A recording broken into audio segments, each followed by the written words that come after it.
Located just a short walk from Sydney's iconic Bondi Beach is Blanca, a contemporary restaurant and bar with an unusual fusion of Mediterranean and Japanese flavours, owned by chefs Tommy Bjork and Samuel Cole. Samuel Cole is only 31 years old, but has worked in some of the world's best restaurants, including Key in Sydney, Farang, Gaijin and Dinner by Heston in London, as well as on some luxury super yachts. He is now back here in Australia to share his gastronomic experiences through Blanca. Samuel, welcome to G&M. Yeah, thank you very much. Thanks for having me. Blanca's an interesting fusion of styles. What was your original vision for Blanca? Well, me and my partner Tommy just wanted to bring a lot of our travels and experiences from other restaurants and other cultures in the world, and we wanted to join up together and create a menu that we're proud of and something new for Sydney to try and enjoy. You've got a really different range of different flavours and textures. Some of the sauces are really interesting. How do you come up with the sauces? The sauces that we build at Blanca are I think they're really unique, because actually none of them is actually taken from any restaurant I've worked in, nor Tommy. And we've actually developed them over the last 3 years here in Bondi. So we take a lot of European French techniques for building the bases, because it's a very strong platform of my background of cooking in places like Key and even Heston. Even though it's British or modern or Japanese, it's still using lots of French techniques to build the sauce. Then we try to take some bits from classic Japan, like a yakiniku, and then we try to build something with a bordelaise from France, and then we might make it a bit lighter than what you would have in France, but a bit heavier than what you would have in Japan, and make something to match the food that we do here in Blanca and Bondi. Do you find that your customers accept them, or people can sometimes be a little bit cautious when trying something new? Yeah, you get mostly positive. You can always say oh, everyone loves it, but not everyone loves everything. But in our busy times here, we can serve 700 people in 1 week in a 55-seat restaurant, so it's pretty impressive. And we get lots of return customers and lots of new customers we always see again and again, or they bring their friends next time. So I think they take the sauces and take the flavours and the new profiles really well. It's working well, obviously. Yeah.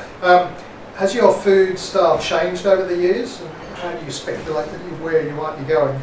Yeah, of course we changed, but we developed a menu, put a lot of time on at the start, which is basically the 7 and 10 course, which only a few elements change each time on that. Just basically might be dressing of the oyster, or the sauce on the fish, or small changes. But the 7 and 10 course kind of keeps us grounded to our original ideas of what we want Blanca to be, and then the other carte and the 8 course tasting menu is more how the menu's developed and changed a lot. So it's really good for the customer and for the staff here to see the 7 course tasting and then see the 8 course tasting, and then you can see which way Blanca has been travelling. And I think every menu should be better and better. So we always go back to our original dishes and try it.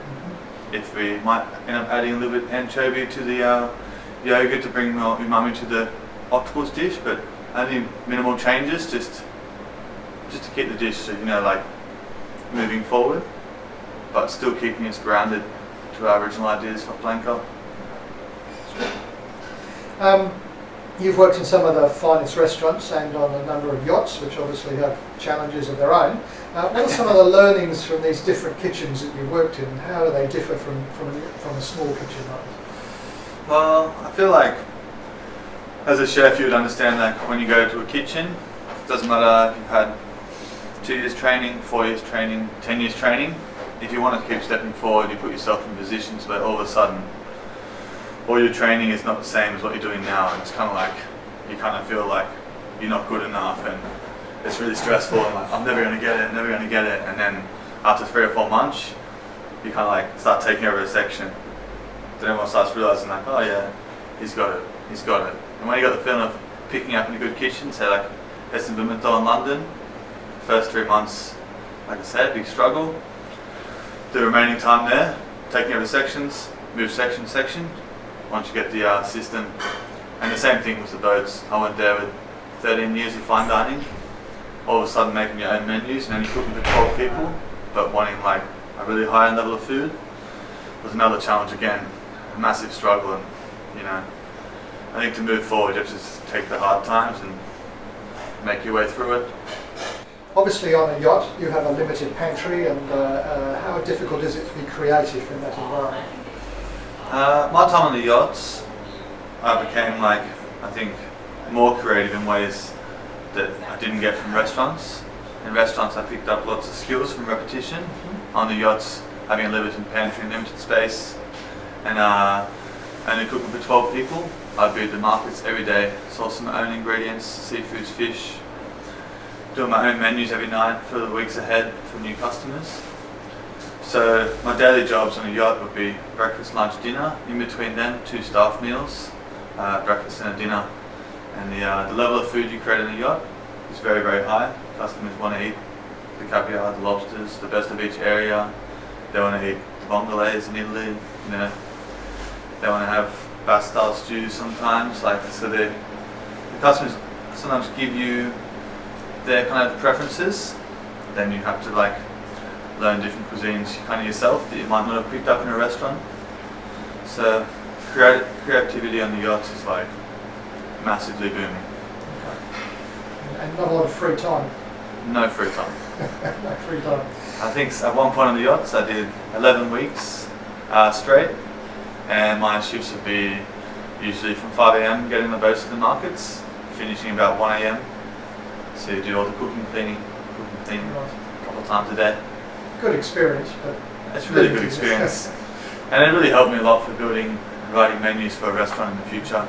As before that, I was generally just learning recipes from other famous chefs.